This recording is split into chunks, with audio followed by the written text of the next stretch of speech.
Hello everybody, welcome to the TraderMerlin Show. It is your Wednesday edition, hump day, and if you are in the crypto space, as Brendan is probably dancing, good thing Brendan doesn't have a camera today, because he's probably dancing naked up there in Canada. Given how much Bitcoin moved today, we talked about it the other day, getting above 12,000. Not only did it get above 12,000, but it ripped to the upside.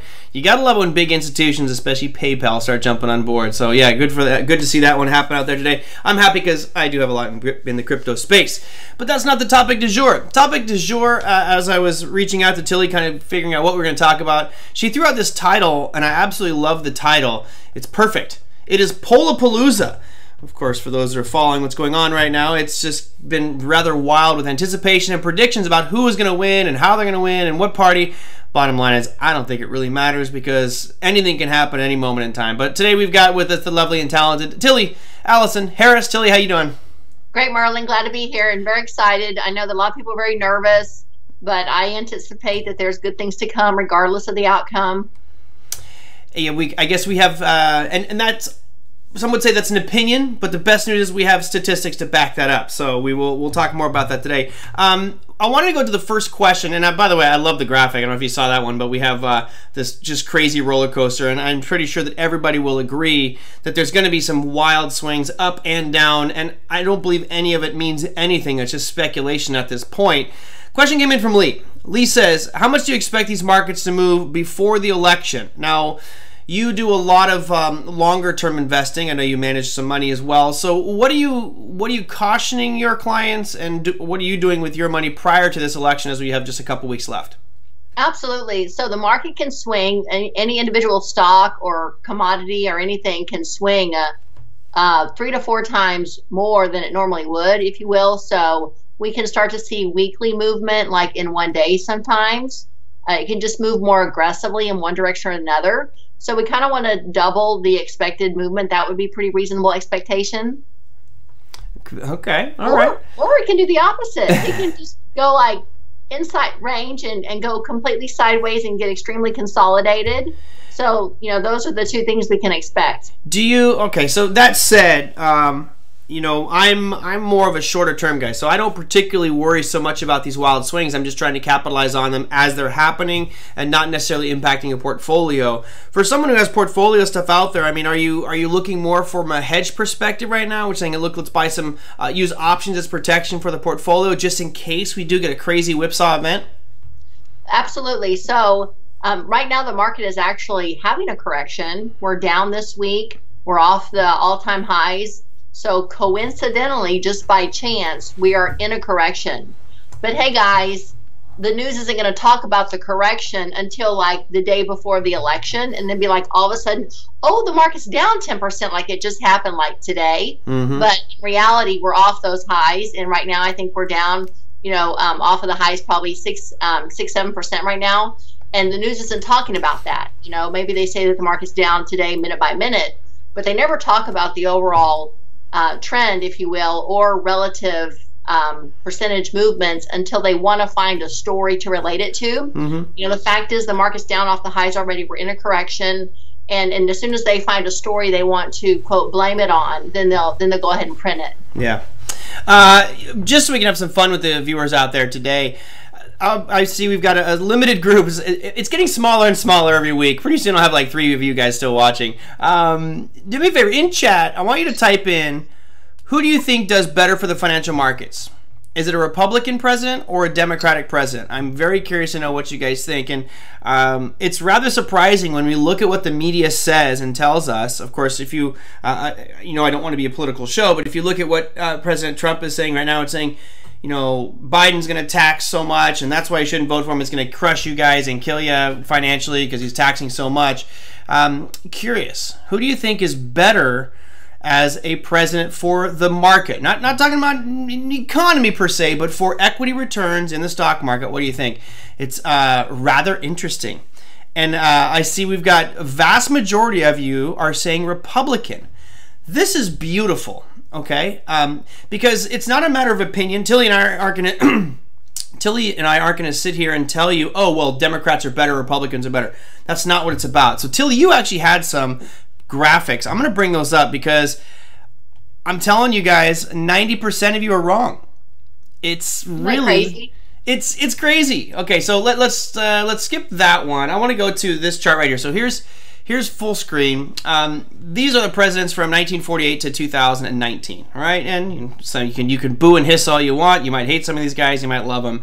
Here is the Democratic return in the S&P 500 average in that period of time under Truman, Kennedy, Johnson, Carter, Clinton, and Obama, 10% per year. And if you look at Eisenhower, Nixon, Ford, Reagan, Bush, and W. Bush, and Trump, it's only 7.7. So surprisingly, it's the Democratic president performs better. I actually thought it would be Republican, and that was part of the media twist. Media makes me think Republicans are less taxes, and therefore it's going to be more money for the consumers, and the market should move up.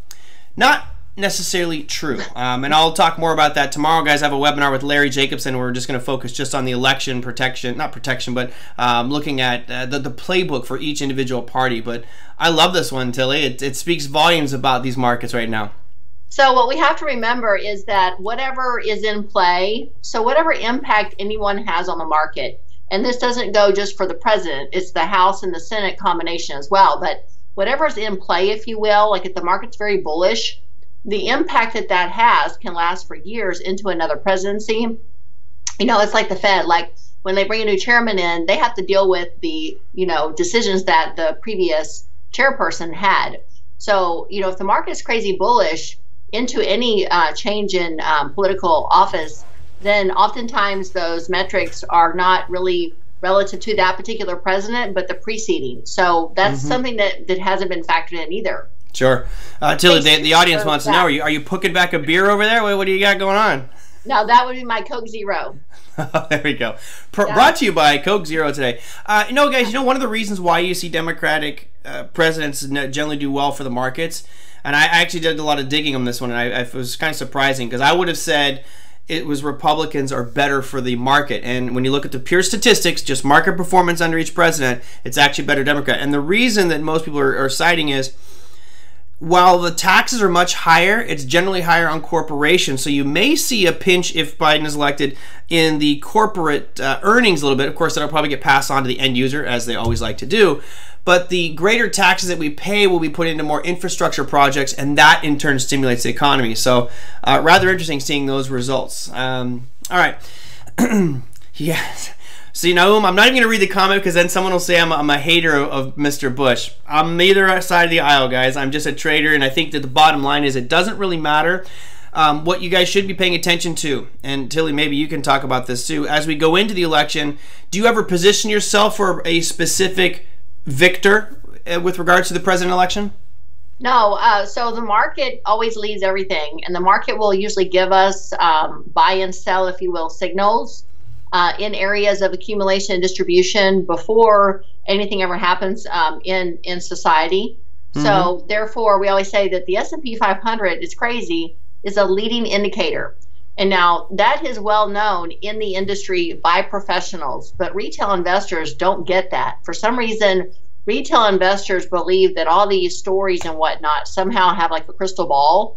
But in reality, you know, even if you talk to any financial advisor in the industry, it's even like the Securities Exchange Commission, all the testing does specifically designate the S&P 500 as a leader.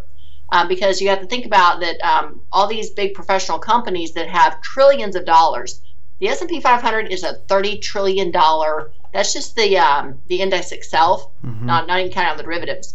$30 trillion market. So they're certainly going to have their hands on and their head straight about what impact this is going to have. So it's always said the S&P leads everything else. And then so we usually get some idea of, is it a buy signal or a sell signal or a do nothing signal prior to the week of. We also see that around like holidays and stuff, like especially like Christmas. So we anticipate that the charts are going to kind of guide us and lead us, if you will. And I saw a comment, I think Brandon said he got crazy and bought some S&Ps. Yeah, he doesn't trade that crazy equity stuff. He's a crypto guy. Right on. Oh, right. So the S&P is trading about $340 a share roughly, just above that. It bounced off that 340 accumulation area. And if it does swing lower, there's a lower area about, I think, 333. So we got to kind of plan that if it does swing lower, how low will it go? And that's what we really want to think about. And no, I'm not in bear market mode yet. we have to break below 320 before I'm in bear market mode. So right now I'm in kind of sideways mode because it's a correction. We're down for the week, and we're in a little bit of a downswing, but it's not much off the highs. We haven't broken any lows, and the major low is about $320. So of course, by the time we crack that, we'll be in like a 20% drop, and then of course everyone's going to be screaming it's a bear. Right. And as soon as we drop that, it'll probably hit some level just about lower, like 315. That's the spider ETF. That'll be 3150 on the index. Then we would anticipate another rally, to return to the highs. And we hit your levels that we're calling out on Sunday's session for the market outlook, right? Yes. Monday's low hit 340, 341, the S&P, and those are really wide areas of order flow coming in. So that's why they're so big. But you can isolate them and pinpoint it more on intraday as well. And if you're trading stocks, any of the S&P 500 stocks or Nasdaq as well, any major stock on any major index, if the S&P is hitting a low, there's going to be market correlation. And of course, the ones that are more bullish are already going to bounce, which is a great leading indicator. But that usually is what helps, investors know, or is the stock in the whole market going to rally off those lows? Mm-hmm. Well, it's a little concerning that we haven't ripped through that high. We had that nice rally coming back up in September, but just didn't get up to those all-time highs. A lot of people anticipating that momentum was there. I thought so too. I thought we might actually see it rip through. But, a little bit of weakness right now, guys. I think you'll probably see this sort of chop and volatility going forward, at least until the election. In tomorrow's webinar, so I'm going to do kind of two webinars for you guys. One is going to be with OTA. That will be tomorrow, part of their fall webinar series with Larry Jacobson at 4 p.m. Pacific time. I'll get you guys a link to that one during the show tomorrow. Obviously, given regulatory agencies, there's certain, I have to be careful what I can and cannot say in that one. So we'll just say PG. I'm probably going to do another one after that, which will be R-rated most likely, and I'll be able to say whatever the hell I want to say on this program, since I'm not worried about regulatory agencies on this show yet. I just throw that yet word in there. Bottom line is, I would say be very careful, because everybody, and I say this all the time, the word that was used was, it's a foregone conclusion that Hillary Clinton was going to win the election in 2016. Almost every media agency was saying that. 84% was the number going into that evening, and she lost. So do not believe the polls. Don't get caught up in it, especially the hype on specific sectors. I'm going to show you one chart right now. This is one I'm going to bring up tomorrow. TAN. You look at this and you just kind of have to wonder how much they're pricing in a Biden victory, because this is solar energy. And it's gone from $20 to over just around $80 in 6-7 months. To me, that's pricing in a Biden victory. And boy, if he misses, you should see this might be a great opportunity to buy some puts on TAN, because it's going to get burned. God, I like the way I tied that back to TAN and burn like that. Good. Yes. All right. I had some other was other questions that came through. No, we talked about a little bit about the election pieces, and I'm sure you guys all have opinions about it. You guys know I don't want to go all political. We did have questions come in the other day, Tillie, about specific indexes. I don't remember. I think it was Raj was one of them, was asking about the Nasdaq 100 futures and the Russell 2000 futures, and kind of maybe some similar analysis that you do with your market outlook that you do on Sundays for the S&P. So do you want to walk over and you want to pick one of those, or do both?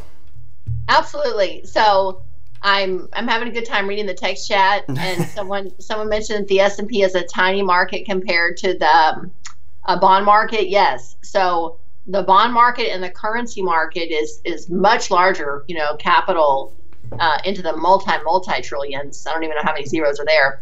But the stock market just seems to be a little more manageable. The volatility in the bond market and the currencies can have wider swings and stuff. Mm-hmm. And again, I simply like the fact that the S&P is very systemic. The money flow coming into it, the majority of retail investors are investing in a contribution plan. So one reason the market hasn't rallied to all-time highs, think about how many people are not contributing to a plan right now because they're unemployed, mm-hmm. or they cut back their hours, or they stop making their contribution because they need that money to pay the bills. So that's one reason there's not as much retail money flow coming in. And we always know, where are most fund managers going to allocate retail clients in the market? They don't have them buy low. They typically going to buy at the end of the month at whatever average price that is. And oftentimes they can be buying relatively high, and they can even push the market up higher. So we don't have that right now. So that's one reason why the S&P is not as strong as it would be if there was more money flow coming in. And then as far as looking at the Russell, so we've got the Russell 2000, which are small caps. These are only multi-million-dollar companies, not multi-billion. And the Nasdaq, we all know, is tech-driven with the top 100 companies. So first of all, the Nasdaq futures and the Russell futures both, those are 24-hour markets that trade 24 hours, but trade at the same price as the cash market. So all the movement in the NQ or the Russell, the Rudy, is because of what's happening in the Nasdaq 100 stocks and the Russell 2000 stocks. So it's really critical to understand that, you know, the money flow coming into these markets and where to buy or sell and how to manage these trades is based on the underlying cash market. That without the cash market, there wouldn't be a Nasdaq futures or a Russell futures.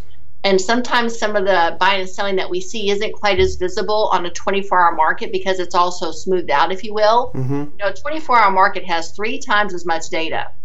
So it's kind of hard to see sometimes, you know, really clear, you know, highs and lows sometimes because it's kind of all washed out, if you will. So oftentimes the ETF is used for a little more clarity. But let's take a look at the Nasdaq because it's the most popular. Okay, I got it up for you. Tech company. So with Nasdaq, it's currently trading down off the highs. So last week it closed high, and a lot of people call that close. I'm on a weekly chart. Last week it closed with what's called a spinning top, I think, right? Or what, shooting star? That's shooting star, right? Well, you know. Let's see. So what's today? This is a Wednesday. Yeah, that was like looks like last Wednesday was a shooting star, yeah? Yeah, so on a weekly chart, you can see it very, very clearly. Oh, on the weekly. Okay, yeah. Yeah, so today is Wednesday, and if we look at a weekly chart, what is happening today is because of what happened last week. All the money flow coming in last week pushes the market where it is this week. So, for example, you know, the correction that we're having off of that highs is as price closed lower, and then this week prices continue to trade down. So last week's close, you guys can see that very classic shooting star, I think it is. Yep, shooting star. And then the current week, you know, from day to day, we're having a little bit of a correction off of those highs. And so as you know, look in more detail, like on a daily chart, like you were looking at, you know, we just dropped down into an area where on a daily chart there's a lot of accumulation right there. So today's low at what, 11,585. Yep. Today's low on the daily chart, we've hit an area of accumulation. So I would anticipate we might get a little bounce. Now I don't know how much big of a bounce. It might be over by the time we wake up tomorrow morning.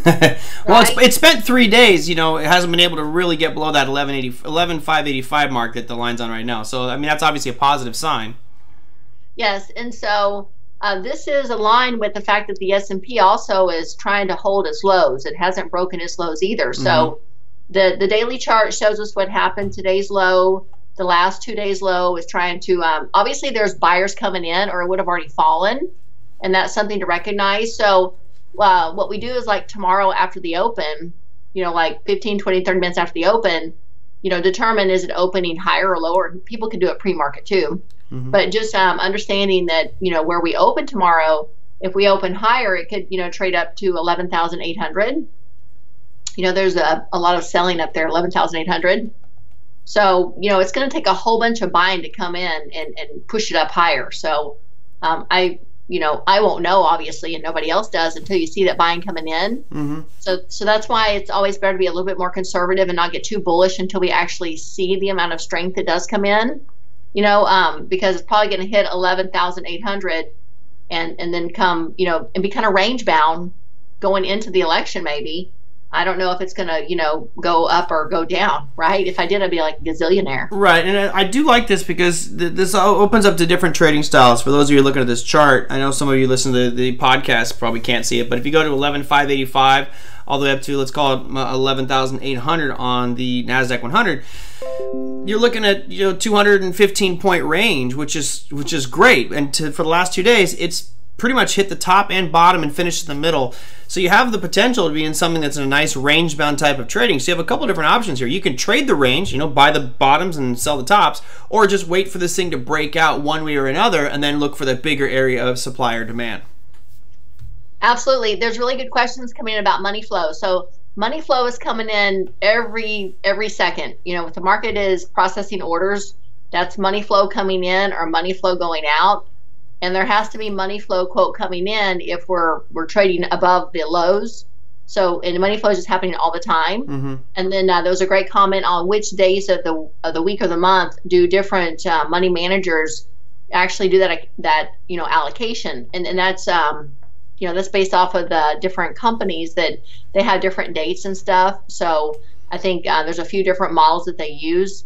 But yeah, there's definitely some systemic movement based off all that money flow. But generally speaking, we say that money flow is coming in, and obviously there was a bunch of buyers coming in off of today's low, holding the market up. Yeah, and I think it's tricky to say that it's specifically a certain number of days. What I've learned in this industry is if, for example, let's say we all go, all right, well, on the 6th day of the month, that's when all fund managers buy their positions based off of 401k contributions. I'm just making that up. But as the industry gets used to on the 6th day of the month that coming in, what will happen is all of a sudden institutional buyers will step in on the 3rd day of the month. So they start to change the day, because then all of a sudden the fund's going to go, well, I'm not going to do it on the 6th anymore because these guys are bidding up prices on the 3rd, and that messes with my pricing. So they'll go and they'll change it again. They'll say, we're going to do it on the 9th, right, and give it a couple extra days. So I think that they're always changing. I think each individual firm within a small window of time will be allocating those funds. But bottom line is 401k contributions, that's just money continually pouring into the markets, because most funds or most 401ks are just, here's how much I'm putting in. It buys into mutual funds. They go and buy those positions. So it's always pouring into the market unless we get a major correction and people freak out and that money starts going the other way. Yeah, so what's really fun when we talk about money flow, like the Nasdaq off of the lows today, if we go and look at a few of the FANG stocks at the same time that low was formed. The daily? What are we doing? What do we want to look at? Yeah, referencing the daily low that we were talking about, we can drop it down to like a 15-minute chart so we don't get cross-eyed. All right, I'm going to put side by side here. So I'll do on the top, I'll put the individual stock that Tillie's talking about, and the bottom I'll keep the market up there. So let me just do some creative work here. Okay, go for it. What do you want me to look at? Yeah, so we're looking for the lows, 12 o'clock today. On what symbol? The Nasdaq futures. Oh, okay. Yep, so we're looking at the lows today on the Nasdaq futures. The low, we had a 12 o'clock low, and we had a pre-market low about 7 a.m. So at 7 a.m., that would be a bunch of money flow coming in pre-market, mainly from the European exchange. Actually, let's see. That's I'm looking at 7 a.m. Yeah, I'm looking at 5 a.m. Eastern time was the low on the MQ at 11,585. Yeah, so I'm on Kansas City time. It's a totally different world over there. Right? So yeah, that window there of time. So yeah, so that's going to be 9 on the East Coast. Wait, 8 on the East Coast. But yeah, everybody, you guys can see that low. It's pretty obvious. And there was even a little bit of a lower low a few hours earlier. But, generally in the same price range area. Obviously, a bunch of buyers coming in. And then you can see that going into what's called the doldrums or lunchtime, that it started to bounce off of that, you could see the lows around lunchtime. And so what we would want to really realize here is that there's going to be stocks that are hitting their lows, leaders and laggards, and usually that's where a lot of traders will do like a percentile movement around that time. So say the Nasdaq hits 11,632, then they run a scan looking for what stocks are already leading, because if there's a bunch of stocks that are already bouncing off of their lows, that's a pretty good indication, a high probability that the index is going to rally. Right. The reason the index takes longer is some of the stocks are lagging and it slows it down, so it can sit there and trade at that area for hours until the weaker stocks finally rally. And so, a lot of traders that use the stocks as leading or lagging indicators can trade the index itself, or, some people are, they want the roller coaster. So they want to, try to like trade the leader. Other people more conservative trade the laggard. Good. Real quick, couple questions here. Joseph says, do they have to be fully invested or in cash? They're specific per prospectus, right? So if you look at the prospectus for any of these major financial firm or mutual funds, hedge funds, there's usually a prospectus which will tell you there are particular rules. They have to be X amount percentage in equities at all time. They can't be any less than a certain percentage, and it's going to vary from firm to firm. Yeah, and obviously most of them are going to be seeking alpha, which is beating the S&P 500. And what I was just mentioning is by being public about when they're buying their positions based off of fund 401k contributions, all of a sudden you get institutions and other firms front running that, because you know if Fidelity's buying for, I'll just say the Magellan Fund, even though it's not the biggest anymore, that's going to bring in buy pressure for the equity market. So if I know that's coming in, I might go and find specific market targets to buy, knowing that Fidelity's going to drive it up either the next day or next couple days. So they'll start to switch around how they're allocated. But yeah, generally it's going to be in the prospectus. And Brendan's right. They do have performance goals they're supposed to hit, which most mutual funds underperform the market anyway. But they should be staying in to obviously reap the benefits of the equity markets. But they don't always have to, and they are almost all mutual funds are going to be long bias. That's probably going to start changing here soon, which is why we just say stay away from mutual funds anyway and go with exchange traded funds, so you can now play both sides of the market, long and short. All right, so what are some are there some key levels that you're looking on that NQ, Tilly? I know you were looking at the weekly there to begin with, and you know we are from the weekly perspective. I mean, we got that shooting star. It looks to me like we're going to be heading back down towards that 11,000 mark here, just from the weekly. But I don't know. You do a better analysis than I do. Well, you just don't look at the weekly chart. I don't look at the weekly charts. You don't have as much patience. I do not. You have a lot of patience. So 11,300 is an area where we'd expect a bounce. So I wouldn't be surprised at all if we see a little bit, downward pressure. It could hold right where it's at. You never know. I mean, we could see a ton of buying coming in off of these lows right now, and I'm game for that. So I have positions for both. Okay. If we rally off the current lows, yay. If we swing down lower, okay. So it's really important to have a strategy where we don't have to always be right about everything, right? So like if we hold the lows this week, we could rally up higher because it is showing that there's some strength coming in. It's not a huge amount of strength. So unfortunately, we very well could trade down lower. And if we do, it's likely it'll go down to 11,300. I agree. I see the 11.3 on that one. I think that, once it gets below, if it gets below that, which I think you'd have to see some real weakness from some of these tech stock names. And of course, we saw Netflix get punished after hours. Tesla, guys, say I'll bring up TSLA for you just so you can see this one on a 5-minute time frame. Tesla, they beat earnings today. I can run through those numbers here in a little bit. Oop, not right now, Merlin, in a little bit. I'll run through Tesla's numbers here in just a second, but they beat earnings after hours pretty handily. They were fairly choppy, and then all of a sudden rallied back up. Right now it's at 432, which puts up about 3.66% on the day. By the way, for those of you who want to that know Larry Jacobson, you can give him a shout out. We were talking about Align Technology being part of his portfolio, which is ALGN. Check out this bad boy after hours. This is the story of the day right here. I mean, this thing closed today. It closed at 336 and it's now at 424.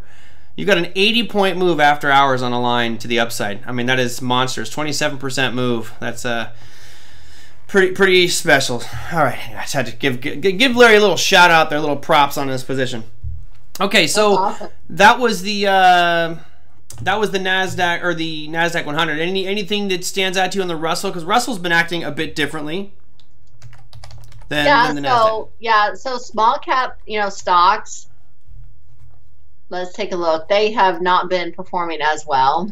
Yeah, it's not the all-time highs, but I mean, it's interesting for me when I got the weekly up here. You had it just screaming towards the kind of the origin of that big drop right around 1,700. Yeah, I remember that big drop was back in February, at the end of February into March, where we had the pandemic high. So the market had the fastest meltdown ever in history and the fastest recovery ever as well.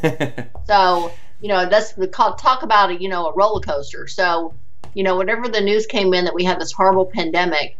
And the reason the market is not, as high as it could be is obviously, dealing with this uncertainty. So you can see that there's a little bit more weakness. Last week's high was just barely above the previous on the weekly. So it's reversal. is you know, a little more bearish, and it's trading down a little bit lower than compared to the Nasdaq. So, you know, you can see clearly on the weekly chart it might be going towards you know, 1550. Generally speaking, and so, you know, we are in a little bit of a correction mode. We're lower this week relative to last week, and we would anticipate it could drop a little bit more, but, you know, not likely lower than that 1550. That would be where likely a bunch of institutional buyers would step in. I'm trying to map it out for you here. My drawing skills are suffering right now. All right, so there you go. That's at 1550. Nice. Well, I hope you're right, because I sold some 155 puts on that one. Just collect a little bit of premium. They're going to get myself about 2%, so we'll do okay. Well, you know, it's in the one account where I'm just slowly growing it by selling puts. By the way, some of you are also asking. I bought some puts today on Snapchat. You guys sent me some funny emails after hours, but here's Snapchat today. I mean, you guys see this thing crazy on their earnings. This is the weekly. I'll show you the .D so you can see the big gap up that it had today. But when it was teetering on 39, it actually was the first time today it was making a new, it failed to make a new high, and as it's made a new low, bought some put options on that one. I bought the January 21st $31 strike, so just in case some of you guys are asking. Anyway, there you go. Wow. So is that an all-time high? Oh yeah, this thing's ridiculous, and I've been making fun of it. I mean, you look at it, it's Snapchat. I mean, I don't know. I used this app for a little bit and was entertaining while it was there, but there's so many other better ways to communicate. But I guess as some of you have sent in saying this is the choice of the kids out there, I guess so mom and dad don't get to see the pictures that they send because they disappear after a little bit. But yeah. Yeah, that reminds me of the comment. Someone's asking about young and dumb. Yeah. Okay. A question about that. Well, look. First off, I think to call anybody, do I know people who are young and dumb? Hell yeah. Do I know people who are young and absolutely brilliant? Oh yeah. So I think it's all subjective. Look, it's a phrase I'm sure I'm guilty of using. I guess I could say I'm old and dumb at this point. I'm no longer young. Well, the good thing is that I think that the dumber I get, if you will, the more easy life is. You know, is that the case? You know me. I tend to be a thinker, you guys, just so you know, and I can think about everything on the farm, if you will, and it doesn't really impact our life today, so it's not really important. Yeah. Tom says Snap will come back just like MySpace. Well, maybe it'll come back, but it'll be MySpace came back. It was just basically Facebook, right? Facebook was almost identical to MySpace, etc. All right. So what else you got cooking, Tillie? Anything else you want to bring up? Well, I'd like to see these markets bounce here off of, you know, like the lows that we're calling out, you know, drift down a little bit more. But definitely like to see the S&P hold either 340 or 333. And I'll put the SPY for that one. Yeah, so right now we're in this terrible range now. It's not terrible, but we're just really consolidating here at these lows. So the S&P is trading at 342.5 roughly, and it's very, very sideways. So we really need money flow to come in if it's going to come in, you know. And so, but it can drop down to closer to 340. So right now we're like, it's looking weaker. You say sideways. I say, you know, we got a short-term downtrend here. It's not really sideways. And if we get below the lows that we established on Monday's trading session, guys, I'll put a line there for you just to see that one. You know, that would be, for me, rather significant. It's the first sign that we've actually started to really make some new lows. I mean, we are continuing this, you know, 2-week period of new lows being made in this one. So I'm kind of excited for get below 341. Then I think Tillie's right. That 333, 332 area will probably get tested pretty quick. Yeah, that'd be great. And then I'd like to see money flow come in there. That would be awesome. That could take us up higher again, or we swing down, you know, even lower. Which is a possibility. So I think what a lot of traders, what we do is we have a time frame. You know, mine is like a 2-week time frame where I anticipate the market's going to move so many dollars. And so if you guys look at the all-time highs at like 355, the last week's high of like 352, 353, the low down there of 325, you know, we anticipate it's going to trade within that range, and you know, it can, you know, trade within that range for a set amount of time, and that can be a lot more easier to manage expectations. What you guys, as we wrap up here, do you have any? If you have any questions for Tillie or anything you want us to take a peek at, I know we can pretty much dive into anything right now. One of the things that I did want to point out, and this is something that Tillie mentioned to me before the show, and I think it's noteworthy. If you're looking to capitalize on these presidential elections, the best trade that happened during the Hillary Clinton, President Trump election was something that you rarely see. But of course, this year we've seen like 8 or 9 of them, which is lock limit downs. And if you have an equity account, if you're just stocks, you can't trade a lock limit down. Even if you have a standard options account, there's nothing that you could have done to capitalize on that. And what happened in that after our session was it lock limited down, and it could not go any further below that until the morning open. And of course, it was a knee-jerk reaction. What we saw was off that lock limit down, big bounces. I mean, it was bouncing like 15 points at a clip. And so if you bought 4 or 5 or 3 or 2 or 1 contract, you're making some pretty significant money, and it couldn't go below that level. Now, there's risk involved, big risk in there, but you also have the benefit of time and waiting for that market to open the next day. So there was plenty of time there. If you don't have a futures account or Forex, you really can't capitalize on those market moves. So as it comes towards election, I'm certainly going to make sure that my futures account is loaded up, I will say, because my guess is you'll probably have another similar thing with the election coming up here in November. Might be wild lock limit markets to the downside here on a surprise. So we've had multiple questions about China. Brandon asked about China. I know that I think it was Naum sent me an article talking about how the growth in China is exponential and that it's a great investment opportunity. Tillie, what's your take on China? Well, the problem is those markets are not, we as a U.S. citizen are not able, and even people in China are not allowed to trade their markets. So as far as investing versus trading, I think is a big difference. The problem is it's really important to choose products that are reflecting the value of those countries like China. There are some ETFs that represent China, and those will likely have great opportunity. But to actually invest in the China market itself would be considered high risk because their market is not stable. A lot of the investing trading that is going on is not exactly legal, and there's only very few people that are allowed to actually invest or trade. So we want to choose ETFs that represent. IFA is a international fund that is very stable. So I'm very conservative when it comes to this kind of stuff because I've seen investors before. Like Bitcoin's a great example. Bitcoin now today is very stable. It's being traded through Chicago. But before that, how many people got whacked? People who were trading Bitcoin before it went to Chicago Mercantile Exchange, they lost it all. And so you want to choose products that maybe represent the value of China, but that are traded maybe in New York or Chicago and very stable.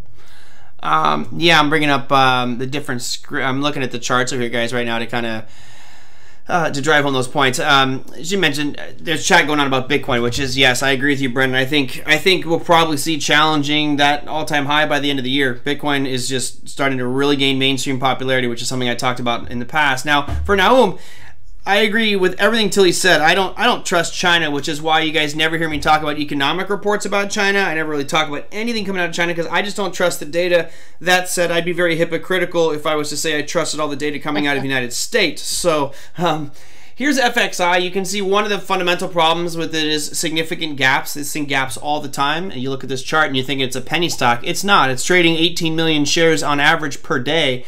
This is China's large cap. So I think that is, if you are going to invest in it, this would be one that I'd be looking to invest in just because it is one of the most liquid ones out there. But again, you have to trust the data coming out from China. And I don't know if I do. I'm actually looking at this right now.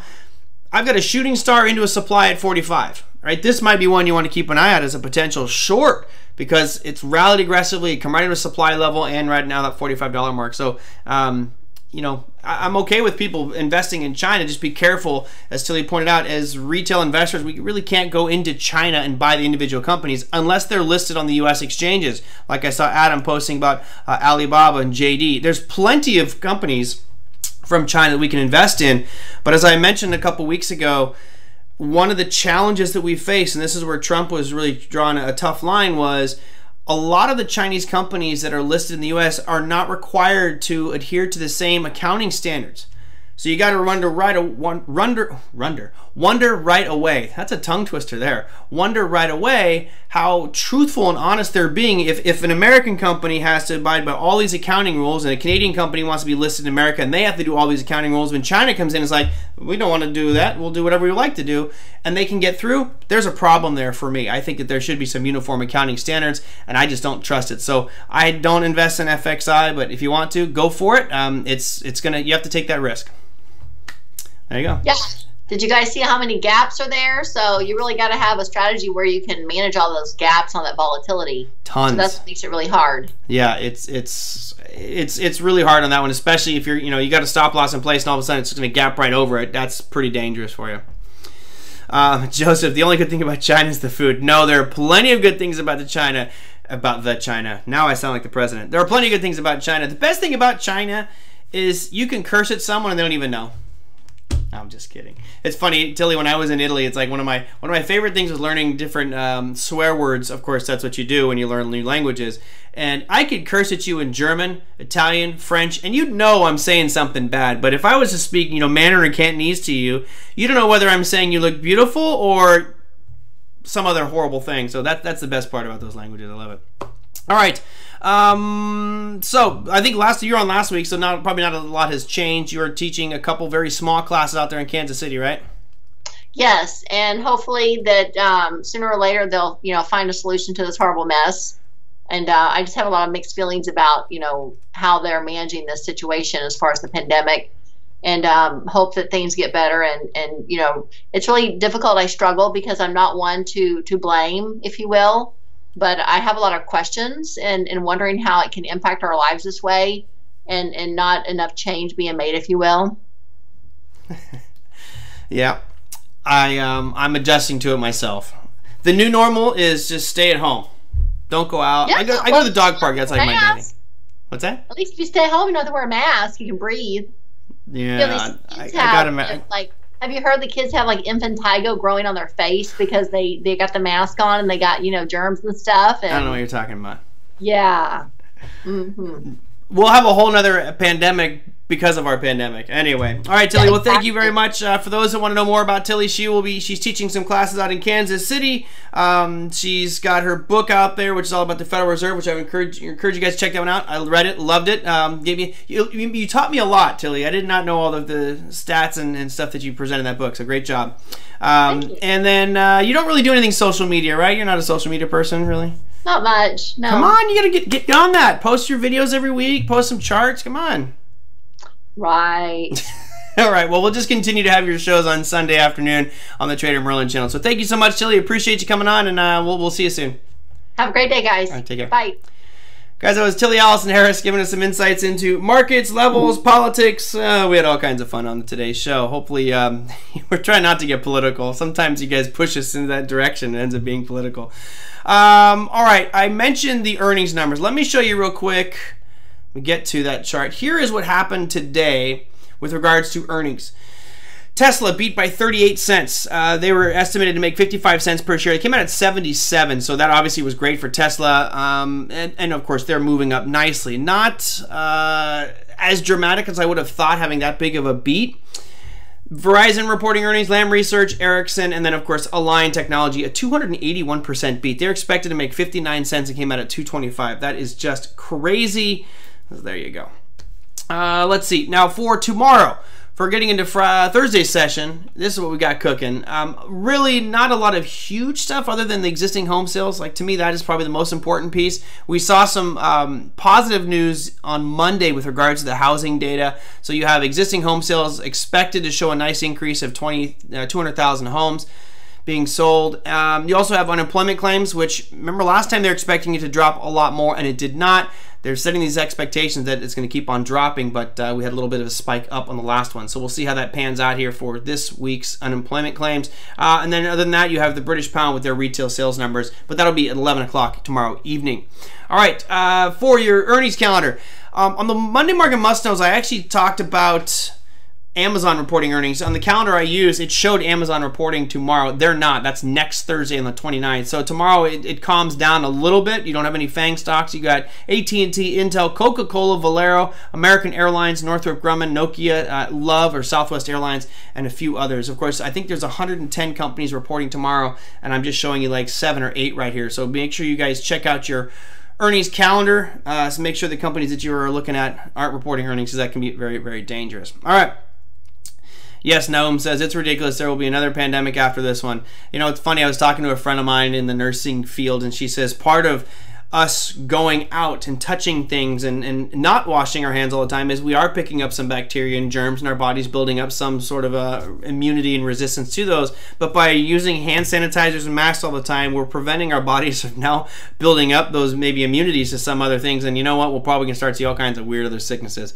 Welcome to our world. It's a weird one. Let's see. What else we got? I may talk a little bit about Bitcoin tomorrow, just because it's on the cusp of having that another big run. We talk about I think it's had 3 major runs over the course of its history.